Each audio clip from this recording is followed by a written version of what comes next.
Hey guys, thanks for joining me for another Dissidia Final Fantasy Opera Omnia video, and today we are putting the stomp down on this Fusoya Shinryu fight, and we're doing it with our boy Machina. So this is a Machina Lunafreya Fusoya run. We are running it with Fusoya with no friend in order to get the 30 tickets. In contrast to the Global First event, this was very easy to get the 30 tickets. So, and the thing is I think this fight is actually harder than what I make it look like in this video, because I saw somebody post in like my Discord they're struggling with it, and I didn't even realize these enemies apparently have a mechanic where they reduce your HP damage by 200%. So basically they can't be hurt until they do an attack. Whatever I did in this video, I skipped I skipped whatever that threshold was and we didn't see it. The one thing I noticed, you'll see with these enemies, they have a bunch of thresholds at the beginning.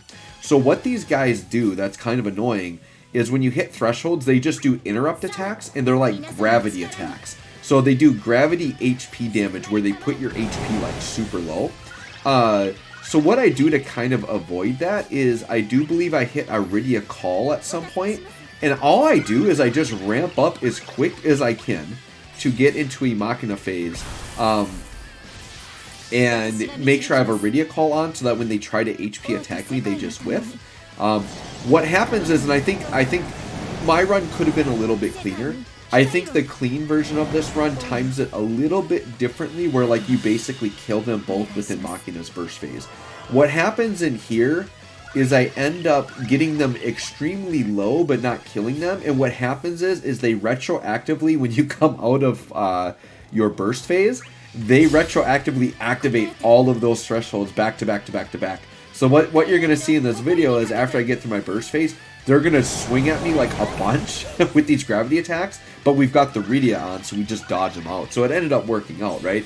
So this is a fight that I thought wasn't that hard, but I could see how it could be tricky for players, especially if you're not doing like, I guess I would call it Machina cheese, but realistically it's just any meta DPS cheese, where like you could do this with Garland, Tifa, and by the way, Tifa I think does weakness damage to skeletons, so you know you can bring Tifa in here. But or like Renoa, any of those like kind of blow up DPS characters I think can kind of cheese this fight, because all you really do is you just set them up with a lot of buffs, get into their force, get into the burst phase, blow them up. So you see here I'm even doing a Reigns call, and we're doing the Reigns call, and we're gonna do this before Machina's force they have launching. Now we just did the normal cavalry rush here, and that was because we wanted to pull Fusoya up. So I did a very specific, and Reigns call actually combos very well. Like Fusoya is a character that likes turn manipulation, because if you guys watched my character guide, the thing with him is he can throw down an AoE one turn paralyze, but he wants to use his LD to like frame it and make it 3 turns, right? So you can see here, we got the 1 turn paralyze. I guess the paralyze starts off framed, but we want to extend it. So by having Lunafreya, so he combos well with Lunafreya because she can quick prayer him, give him multiple turns in a row. Then we pop the LD, and then now we've got a 3 turn paralyze. So between the Iridia buff on ourselves and the 3 turn paralyze, we can just hold these guys back. And that's really what they want you to do, is use Fusoya's paralyze. I would say one of the big flaws with Fusoya, if you're not running Lunafreya or turn manipulation, it's actually quite hard to actually have the paralyzes up to be able to increase them by 2 turns, because he's not like the fastest character. So what's going to commonly happen in like tough fights, you're going to put the paralyze on, but then Fusoya is not going to appear till after the enemies get a turn. They're going to lose the paralyze and you have to reapply it. So I feel like pairing Fusoya with some turn manipulation or a quick prayer is almost like a must to be able to get that paralyze up to 3 turns, right? Now that's not for every fight. I'm sure there are many situations where he can just naturally do it, but I feel like for the most part you're going to need a little bit of help there, right? Alright, so we are at our force gauge, so now we're just going to set up Machina. So what I'm going to do is I'm going to use Lunafreya. Now we don't need the LD here, like we don't need Lunafreya to spam turns, but I wanted to hit it because I wanted to reapply heavy prayer on Machina, and then I can also reapply the quick prayer here. So that's basically what I'm doing, is I'm resetting him up with quick prayer, heavy prayer, and because the burst effect is up, we've got the good version of each, the turn extend versions. And now we're just going to quickly attack through, and really it's Machina burst phase to the moon. That's really what's going to happen next here, right? So We're going to kind of let Lunafreya finish here. And then we're going to get the Machina. Now with Machina, I believe I don't just hop right into it. I do believe I take a turn or two to set up. And like, I don't go into burst phase with like the force counter at turn. Like, I think I let it build up a couple of turns. That's typically what you want to do, is go in somewhere between like 6 and 8 on turn 6 and 8 to go into your burst phase, right? I usually like going in at turn 8 if I'm going to pop the summon when I come out of it, right? That's typically what I like to do. So I'm kind of thinking about what order I want to do things in, because we have to get his BT effect up and we also have to do the force. So normally what I do is I put the BT effect up first and then go into force and go whatever. But I figure let's put the force up first. We can actually use a force turn to apply the BT effect, because then we'll have more turns of it. Because his HP plus attack depends on how many turns of his BT effect. And his BT effect does decrease during his own burst time. So if you really want the most turns of it, you would want to use it after you pop the force button. And he still gains really good percentage when you press these buttons. I also decide to Reigns after because I want launching. Now I could have Reigns before hitting force, which wouldn't have taken his, because we're not going to get the craziest percent on this.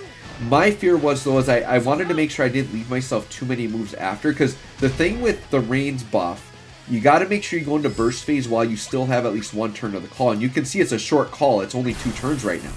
So now it's literally like I got to use 1 turn of it to pop the burst effect. And then if I had to do another move, I would actually lose the Reigns call. So we kind of had to do it in our force time. Otherwise, if we had done it before the force time, we needed too many button presses. And we wouldn't have been able to keep that on. So I was fine doing that, because I knew I was just going to blow him up once I got into it. So those 45%ers, not like the craziest. We could definitely get more, but it's something. Now, we're right where I like to be. We're on turn 8. We're going into force time, so that means when I come out of it, I can immediately brother summon for huge damage. Now, like I said before, my big fear coming in here was if I didn't kill the enemies, and I didn't know this going in. This was my first run. This was my blind run, right?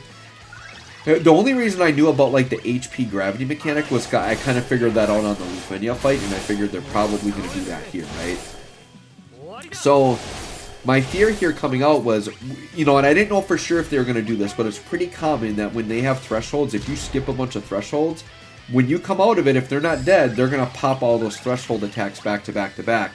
And that's what I was worried about. Because it's not like I can come out of this and just pop summon and kill them. They get to do all their interrupts before I get a chance to pop summon. So really what I'm going to be waiting on here is to see, okay, do they do enough attacks to push past our dodge? Do they do HP damage? I'm not worried about dying. Like, dying here isn't, like, we're not going to die. But I'm worried about the HP damage restriction. So what I'm worried about is that we come out of this, they deal HP damage to us, and then I have to press a button and kill them, and then we don't get the HP damage, or I have to find a way to get to a heal, which I know I've got Lunafreya, like, waiting in the wings. So my thought is, worst case scenario, right? Machina's got the first turn. I just have to do some non-damaging attack, which I think he has a Brave Plus I could use, which I don't think does damage. It might. A lot of characters now, every button literally does damage. It's hard to, like, not do damage sometimes. But if I can press a button with Machina and not kill them, get to a Lunafreya turn, then we can burst heal. But I'm pretty sure it didn't come to that. I think we escape out of here okay. But you can see, Machina's burst phase is kind of boring, but once you set it up, it's just hit that HP plus attack. And we're popping off 20 mil launches back to back to back to back to back and really melting them away quick, right? So 21 mil right there. And you see I basically go back and forth just to kind of even these guys out. The other thing to keep in mind is they do have a Paralyze up still, right? But the Paralyze doesn't stop these interrupt attacks. Like, they attack through it. So the Rydia call definitely comes into play here. So, alright, so we come out. 119 mil burst phase. Not too shabby, right? For hopping in with Fusoya on the team. Now here it comes.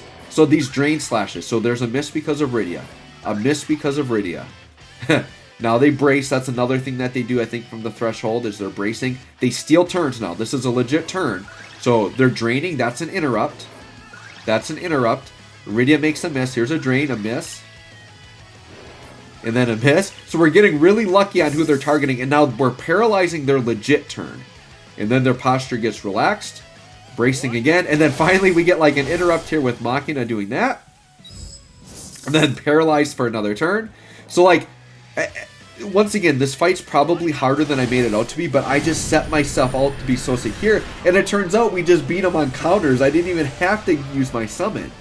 So because I set myself up so well, if I didn't have that Paralyzed preset, if I didn't have the Rydia preset, that actually could have gotten really nasty at the end, right? So this shows you how important calls can be. And so for me, this fight was no sweat, easy breezy, you know, lemon squeezy, whatever. It was all good. But yeah, for you, if you're all struggling and you don't have those calls, it might be a little bit trickier. So anyways, guys, let me know how your fight went. Thanks for watching. We'll catch y'all on the next one.